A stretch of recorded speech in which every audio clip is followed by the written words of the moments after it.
Welcome to garam garam వార్తలు. ఎట్లున్నారు? అంత మంచేనా? చేలో ఉయ్యాల కూడా మీకోసం మంచి మంచి వార్తలు పట్టుకొచ్చిన. వార్తలు చూసే ముందు హెడ్లైన్స్ చూద్దాం. పవన్ పై పేర్ని నాని పంచులు. నాకండి డాన్స్ లై రావండి, స్టెప్పులు రావని చెప్తాడు. ఏడుస్తున్నారు అసంతృప్తి లీడర్లు. ఇంకెక్కడొస్తాయి ఇక వీళ్లకు టికెట్లు? అప్పులు చేసి అబద్ధాలు ఆడుతున్న రాజేషు. డబ్బులా? అరే ఇస్తాన్రా, డబ్బులు ఎక్కడికి పోతాయిరా? పవన్ దగ్గర డాన్స్ నేర్చుకుంటా అంటున్న రవలి. రా రా రా రా రమ్మంటున్నా, రంగంలో సిద్ధంగా ఉన్నా. ఫిలిం ఇండస్ట్రీలో డాన్స్ మాస్టర్లు చాలా మంది ఉన్నారు.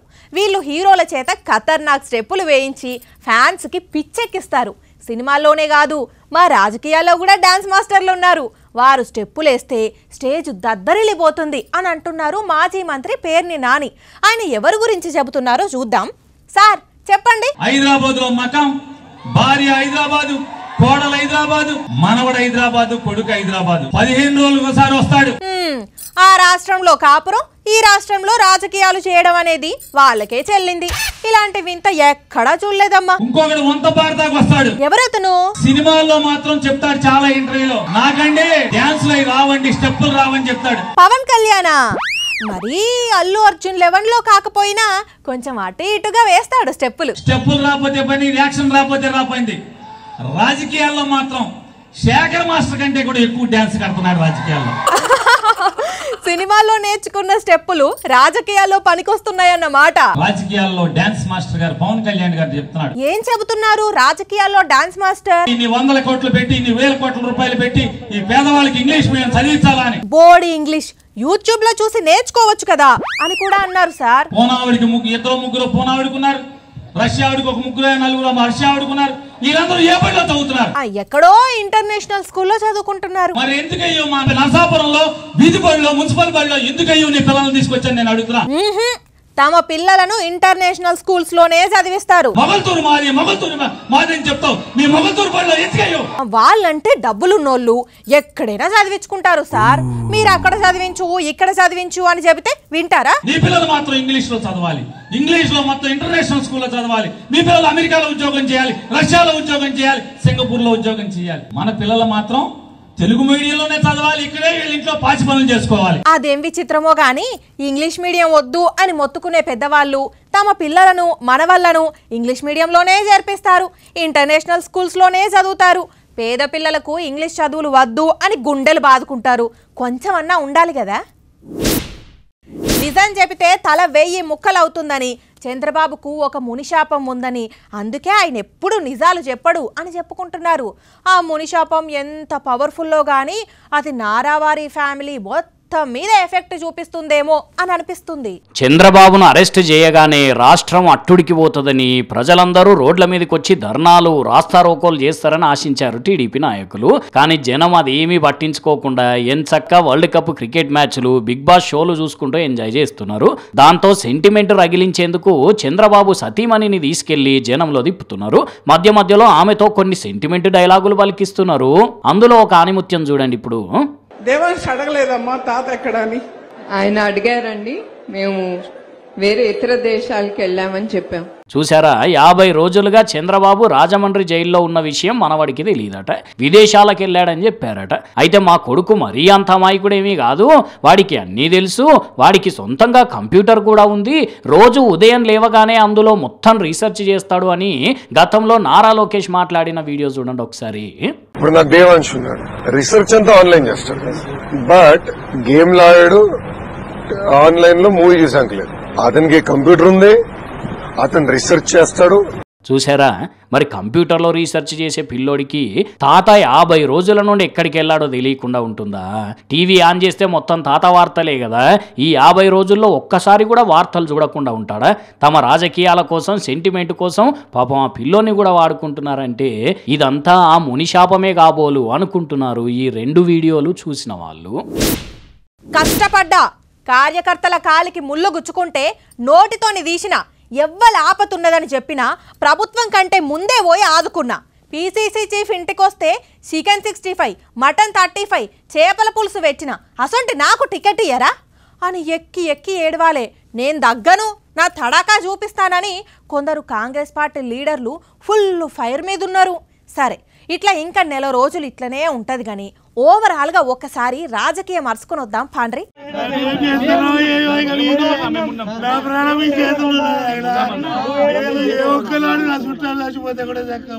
దేవారాముల భగవంత అట్లా చూస్తున్నారేందులా ఏడిసి ఏడిసి పాపం సార్ గొంతంతా ఎండిపోతున్నది. మంచినీళ్ళు అన్నది అయిపోయారు అదండి.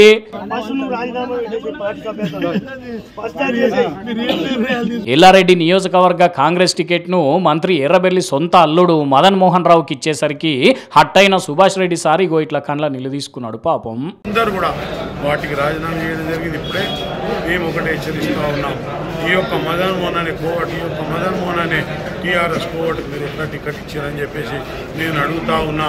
ఈ ముచ్చటిటుంచితే వరంగల్ జిల్లాలో పశ్చిమ టికెట్ మీద కోటి ఆశలు పెట్టుకున్న జంగా రాఘవరెడ్డికి జలకిచ్చేసరికి అనుచరులు కార్యకర్తలతో సమావేశమై సారు కూడా కండ్ల నీళ్లు తీసుకొని అధిష్టానం మీద ఫైర్ అయిండు. ఇంకో దిక్కు మొన్నటిదాకా 15 నెలల పాటు పువ్వు పార్టీతోని సోపత్ చేసి వచ్చిన రాజగోపాల్ రెడ్డికి మునుగోడు టికెట్ ఇచ్చేసరికి అప్పటికే అక్కడ క్యాడర్ను బలోపేతం చేసుకున్న చల్లమల్ల పాల్వాయి గోవర్ధన్ రెడ్డి బిడ్డ శ్రవంతక్క మస్తు గుర్రు మీద ఉన్నారు. ఇట్లా చెప్పుకుంటే చాలా నియోజకవర్గాల్లో ఇదే లొల్లులు నడుస్తున్నాయి. ఇక ఇంకో దిక్కు ఎలక్షన్ షెడ్యూల్ వచ్చినప్పటి నుంచి ధూమ్ ధామ్ చేస్తున్న కోమటిరెడ్డి వెంకటరెడ్డి సారు కేసీఆర్ సార్ మీద ప్రతి ఎమ్మెల్యే కనవకుండా దళిత కనవకుండా గృహలక్ష్మి మీ ఎమ్మెల్యేల జాగిరారా ఏం మాట్లాడుతున్నారు మీరు? ఇక వెంకటరెడ్డి కేసీఆర్ అంత మాట అన్నాక 6 అడుగుల బుల్లెట్ హరీష్ రావు ఊకుంటాడా? మొత్తానికి మొత్తం కాంగ్రెస్ పార్టీకి సురుకలు పెట్టినంత పనిచేసి సటైర్లు వేసిండు. కాంగ్రెస్ పార్టీ అంటే మాటలు మూటలు ముఠాలు మంటలు, మాటలు ఎక్కువ పని తక్కువ, గ్రూపులు ఎన్ని ముఠాలు, ఈయన గ్రూపు ఆయన గ్రూపు, ఎంతమంది ముఖ్యమంత్రులు, ఒక ఆయన పోటీ చేయడం కూడా ఎత్తలేడు ఎమ్మెల్యేకు, అయినా నేనే ముఖ్యమంత్రి అంటుండు. కాంగ్రెస్ బీఆర్ఎస్ ముచ్చట్లు ఇట్లుంటే తనకు ఫస్ట్ లిస్ట్లో టికెట్ రాలేదని నొచ్చుకున్న comedian BJP leader Babu Mohan sir press meet పెట్టి పాత అధ్యక్షుడు కొత్త బీజేపీ స్టేట్ అధ్యక్షులు ఇద్దరికి నేను ఎన్నో ఫోన్లు చేశానండి, రిప్లై లేదు. ఫస్ట్ లిస్ట్ పెట్టినాక అందరు లీడర్లకు ఫోన్లు చేసిండు, నా ఫోన్ ఎత్తట్లా. అయ్యో పాపం విన్నరానులా సార్ ఫోన్ చేస్తే మనం కదా కస్టమర్ కేర్ నుండి ఫోన్లు వస్తే కట్ చేసి పడేసినట్టే కట్ చేసి అవమానపరుస్తున్నారట. అసలు నన్ను దేకని దగ్గర నేనెందుకుంటా, రాజీనామా చేయను కానీ నా దారి నేను చూసుకుంటా అంటున్నాడు. కానీ మొత్తానికి ఒక్కో పార్టీలో ఒక్కో తీరుగా రాజకీయాలు నడుస్తున్నాయి కదా. మా టైం అయిపోతుంది, మళ్ళీ ఆటో బుక్ అవుతుందో లేదో, ట్రాఫిక్లో ఎంత టైం పడుతుందో ఆ రాజుగారిని రమ్మని చెప్పినా టైం కుంటూనే ఉండను కదా. రాజేషు ఏంది నామినేషన్ వేయడానికి వెళ్తున్న నాయకుడిలాగా హడావిడికి వెళ్తున్నావు? ఎక్కడికి? కాదబ్బా, ఫ్రెండ్ని కలవడానికి అమీర్పేట పోతున్నా. వాడు నేను కలిసి బిజినెస్ స్టార్ట్ చేయబోతున్నాం, దాని గురించి డిస్కషన్ కోసం పోతున్నా. ఇగో ఆటో ఏమో క్యాన్సిల్ అయిపోయింది, ఇంకో ఆటో దొరుకుతుందో లేదో ఏం అర్థం కావట్లేదు, ఇప్పటికే లేట్ అయిపోయింది. నువ్వు బిజినెస్ చేస్తావా? నువ్వు హలో, నువ్వు అలా చూస్తుండు, after 1 year I will be king. బిజినెస్లో బిజినెస్ టైకూన్ అవుతా. సర్లే, బడాయికి ఏం తక్కువ లేదు నీకు. ఒక్క నిమిషం అంజలి, ఒక ఫోన్ వస్తుంది. హలో, చెప్పురా హరీష్. డబ్బులా? అరే ఇస్తానురా, డబ్బులు ఎక్కడికి పోతాయిరా? ఇస్తానులే. ఏంటి ఇప్పుడు ఇంటికి వస్తావా? అరే రే, నేను ఇండియాలో లేనురా, అమెరికాలో ఉన్నా. రావడానికి ఒక 6 నెలలు పడుతుంది, వచ్చాక నీ డబ్బులు నీకు ఇస్తాలే, సరేనా? అదేంది రాజేష్, అమీర్పేటలో ఉండి అమెరికా అని చెప్పావేంది మీ ఫ్రెండ్కు? ఒక 1000 రూపాయలు అప్పిచ్చాడు, సడన్గా ఇప్పుడు తిరిగి ఇవ్వమంటే నా దగ్గర ఎక్కడ ఉన్నాయి చెప్పు. అందుకే అమెరికాలో ఉన్నానని చెప్పి అబద్ధం చెప్పాను అన్నమాట. ఓరిని, తీసుకున్న అప్పు తిరిగి ఇవ్వడానికి అమెరికాలో ఉన్నానని చెప్పావా? పెద్ద పెద్ద సమస్యల నుండి తప్పించుకోవాలంటే ఇట్లాంటి చిన్న చిన్న అబద్ధాలు ఆడాలని చెప్పి ఇంకెప్పుడు నేర్చుకుంటావు నువ్వు? ఫోన్ ఇదేంది, జగదీష్ ఫోన్ చేస్తున్నాడు. Hello, who is this? Rajesh Garu is in the meeting in Kathmandu with so many CEOs. He's very busy. You can call him after 6 months, okay? I'm his personal secretary, Rosie. Okay, bye. అరే వా, mimicry కూడా apply చేస్తున్నావు కదా. కాఠ్మండులో ఉన్నానని చెప్పి జగదీష్కు మస్కా కొట్టావు, అతని దగ్గర ఏం తీసుకున్నావు? అంటే మనోడి దగ్గర ఊరికి వెళ్తున్నప్పుడు కార్ తీసుకున్నాను అనమాట. కార్ తీసుకొని వెళ్తుంటే యాక్సిడెంట్ అయింది. గ్యారేజ్లో ఉంది బండి, రిపేర్ చేయడానికి 1,00,000 రూపాయలు అవుతుందట. వామ్మో, అతని కారు తెచ్చుకొని యాక్సిడెంట్ చేసి కాట్మాండ్లో ఉన్నానని అబద్ధం చెప్తావా? పెద్ద పెద్ద సమస్యలను తప్పించుకోవడానికి చిన్న చిన్న అబద్ధాలు ఆడొచ్చని ఇప్పుడే చెప్పాను కదా అంజలి. ఇంకా ఏంటి నువ్వు అర్థం చేసుకోవా? అదిగో ఇంకెవడో బాధితుడు ఫోన్ చేస్తున్నాడు చూడు. కుమార్ గారు ఫోన్. హలో, ఎవరండి? కుమార్ గారా? ఆయన లేరండి. ఏంటి? ఓ, మీ బైక్ తీసుకున్నారా? లేదు, ఆయన అర్జెంట్ పని మీద అండమాన్కి వెళ్ళారనమాట. ఆయన రావడానికి ఒక 3 to 6 to 1 year పడుతుంది. అప్పుడు కాల్ చేయండి, సరేనా? ఉంటా, బాయ్. ఒకరికి అమెరికా అని చెప్పావు, ఇంకొకరికి కాట్మండ్ అన్నావు, ఇప్పుడు అండమాన్ అంటున్నావు. ఇలా రోజుకు ఎన్ని దేశాలు తిరిగి వస్తావు రాజేష్? మరి ఏం చేయమంటావు అంజలి, తప్పదు అప్పుడప్పుడు అంతే. హలో, ఎవరు? రాజేష్ లేడు, నేను వాళ్ళ తాతయ్య అని మాట్లాడుతున్నా. ఆ మనవడు వ్యాపారం పని మీద యుగండా వెళ్ళాడు. ఎంత తీసుకున్నాడు నీ దగ్గర? ఓ, ఒక సంవత్సరం తర్వాత ఫోన్ చేయిస్తాడులే. అబ్బబ్బబ్బబ్బబ్బబ్బా, అపరిచితుడులో విక్రమ్ కూడా పనికిరాడు నీ ముందు. ఏం యాక్టింగ్, ఏం మిమిక్రీ. ఆయన బిజినెస్ పని మీద యుగండాకి పోతాడు ఎవడన్నా? ఏం చేస్తాం అంజలి, ఏదో ఒకటి చెప్పి తప్పించుకోవాలి కదా. ఆయన చాలా మంది ఇలాగే చేస్తారు. ఇంకెవరు చెప్పారు అలా? చంద్రబాబు మనవడు తాటెక్కడా అని అడిగితే వాళ్ళ నాయనమ్మ విదేశాలకు వెళ్ళాడు అని చెప్పిందంట. రాజమండ్రి జైల్లో ఉన్న ఆయన విదేశాలకు పోగాలేంది, అమీర్పేటలో ఉన్న నేను అమెరికాకు పోతే ఏంటంట. ఓహో, నువ్వు అలా వచ్చావా? నేను వాళ్ళనే ఫాలో అవుతున్నా, ఏం తప్ప? చూడు, నీ బాధితుడు ఎవడో ఫోన్ చేస్తున్నాడు. ఫోన్ లిఫ్ట్ చేసి పోలాండ్ లో పొలం దున్నుతున్నానో, కాంబోడియాలో కాఫీ తాగుతున్నానో చెప్పిగా. అంజలి, ఫోన్ లిఫ్ట్ చేస్తే ఏం చెప్పాలని ఆలోచిస్తున్నా. భలే ఐడియా ఇచ్చావు. నాకు ఆటో కూడా వచ్చినట్టుంది, మాట్లాడుకుంటూ వెళ్తా. బాయ్, కలుస్తా. హలో. కళ్ళార్పకుండా అబద్ధాలు చెబుతారు కొందరు నాయకులు. అది పచ్చి అబద్ధమని ఆ నాయకుడికి తెలుసు, వింటున్న వారికి కూడా తెలుసు. ఆ విధంగా ముందుకు పోతున్నారు. మరి కేసీఆర్ మీద నేను పోటీ చేస్తా, నేను కూడా పోటీ చేస్తా. ఆగు, అవకాశం వస్తే నేను కూడా పోటీ చేసేటందుకు రెడీ. ఇట్లా ఒక్కరు కాదు, ఇద్దరు కాదు, 4-5 లీడర్లు కేసీఆర్ మీద పోటీకి సై అంటే సై అంటున్నారు.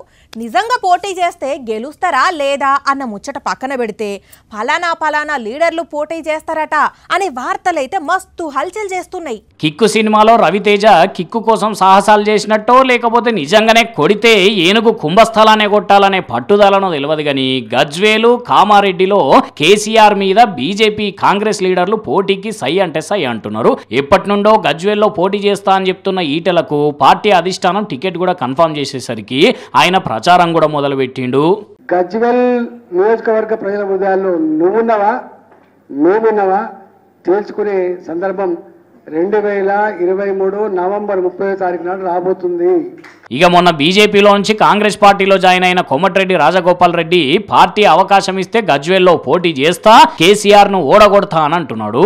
ఒకవేళ కాంగ్రెస్ అధిష్టానం ఆదేశిస్తే గజ్వేల్లో కేసీఆర్ ను ఓడిస్తా అని చెప్పేసి కూడా ఈ సందర్భంగా తెలియజేస్తున్నా.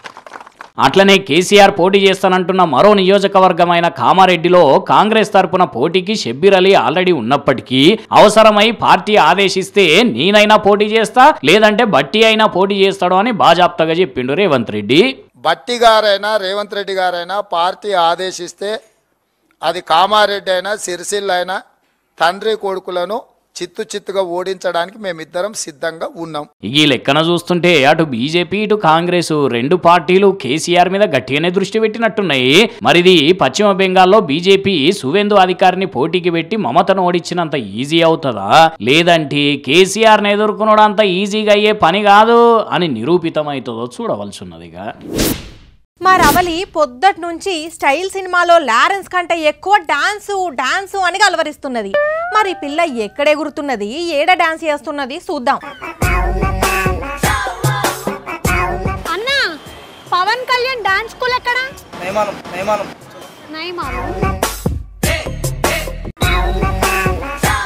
అన్నా, Pawan Kalyan dance school address తెలుసా? తెలియదా? పవన్ కళ్యాణ్ డాన్స్ స్కూల్ ఎప్పుడు పెట్టిండబ్బా? అన్నా, Pawan Kalyan dance school address ఎక్కడో తెలుసా? పవన్ కు డాన్స్ స్కూల్ పెట్టాల్సిన పనేమొచ్చింది? ఓ పిల్ల రవలి, పవన్ కళ్యాణ్ డాన్స్ స్కూల్ ఎందుకు పెడతాడు? అరే పవన్ కళ్యాణ్ హీరోగా మనందరికీ తెలుసు, కానీ ఆయన ఒక డాన్స్ మాస్టర్ అని ఎంతమందికి తెలుసు? ఆహా తెలియదు. ఆయనకు డాన్స్ వచ్చా? నాకు ఇప్పుడే తెలిసింది. అందుకే పవన్ కళ్యాణ్ సార్ ను డాన్స్ నేర్పిమని పోతున్నా. ఆహా ఆయన డాన్స్ నేర్పించిండు అనుకో.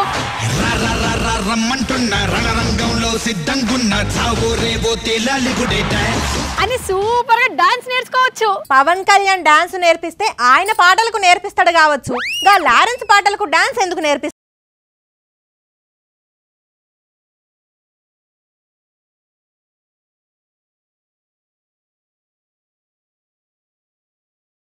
ఎగురుతున్నట్టున్నది నువ్వు డాన్స్ చేస్తుంటా గానీ అసలు పవన్ డాన్స్ నేర్పిస్తున్నాడు అని ఎవరన్నారు? వాళ్ళు వీళ్ళంటే నేనెందుకు నమ్ముతాను? పేరుని సారే Pawan Kalyan sir dance master అని కితాబ్ ఇచ్చిండు. డాన్స్ మాస్టర్ గారు పవన్ కళ్యాణ్ గారు చెప్తున్నాడు. అందుకే పవన్ దగ్గరికి పోయి డాన్స్ నేర్చుకుందాం అనుకుంటున్నా. ఓ పిసపిల్ల, పేర్ని నాని సార్ అన్నది రాజకీయ డాన్స్ మాస్టరు అని. అంటే రాజకీయాలకు సంబంధించిన పాటలకే పవన్ డాన్స్ నేర్పిస్తాడనా? కర్మ, నీతోని వార్తలు తెప్పిస్తున్నా చూసినవా? దానికి నన్ను తిట్టుకోవాలి. పవన్ ఆ పార్టీతో పొత్తులని, ఈ పార్టీతో పొత్తులని, వాళ్లకు మద్దతు ఇస్తానని, వీళ్లకు మద్దతు ఇస్తానని డాన్స్ ఆడినట్టు రాజకీయ ఆటలు ఆడుతున్నాడు కదా. అది చెప్పేటందుకే నాని సార్ అట్లా అన్నాడు. ఓహో అందుకా?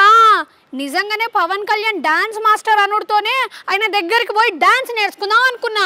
ఇప్పటిదాకా చేసినావు కదా డాన్స్, అది చాలు గాని నడువిగా. అయ్యో నా ఆశలు అన్నీ అడియాసలు అయిపోయినాయి. ఇప్పుడు నేను డాన్స్ ఎట్లా నేర్చుకోవాలి? నేను పోయి ఇంకో డాన్స్ మాస్టర్ని చూసుకుంటా. తెలంగాణలో రాజకీయం మొత్తం ఎట్లున్నా ఖమ్మం జిల్లా రాజకీయం మాత్రం మామూలు రసవత్తరంగా ఉంటలేదు. పోండ్రి పొంగులేటి శ్రీనివాసరెడ్డి కాంగ్రెస్లో చేరికైనప్పటి సంధి టగ్ ఆఫ్ వార్ అన్నట్టే నడుస్తున్నది. కాంగ్రెస్ వాళ్ళు కారు పాటోళ్ళని తిట్టుడు, కారు పాటోళ్ళు కాంగ్రెస్ను తిట్టుడు, వీళ్ళిద్దరిని కలిపి కమలం పాటోళ్ళు తిట్టుడు. మొత్తం ఖమ్మం రాజకీయం అంతా ఏక్ షేక్ నడిచిందా? ఇగో ఇప్పుడు కేసీఆర్ సారు పాలేరుకొచ్చి తుమ్మలను పొంగులేటిని అరుచుకునేసరికి వాళ్ళు కౌంటర్లు మొదలు పెట్టిండ్రు. మిత్రుడు తుమ్మల నాగేశ్వరరావు నేను ఆయనకు అన్యాయం చేసిన ప్రచారం చేస్తా ఉన్నాడు. ఆయన ఖమ్మంలో ఓడిపోయింది ఇదే అజయ్తోని. ఇంట్లో పోయి మూలకు కూర్చున్నాడు.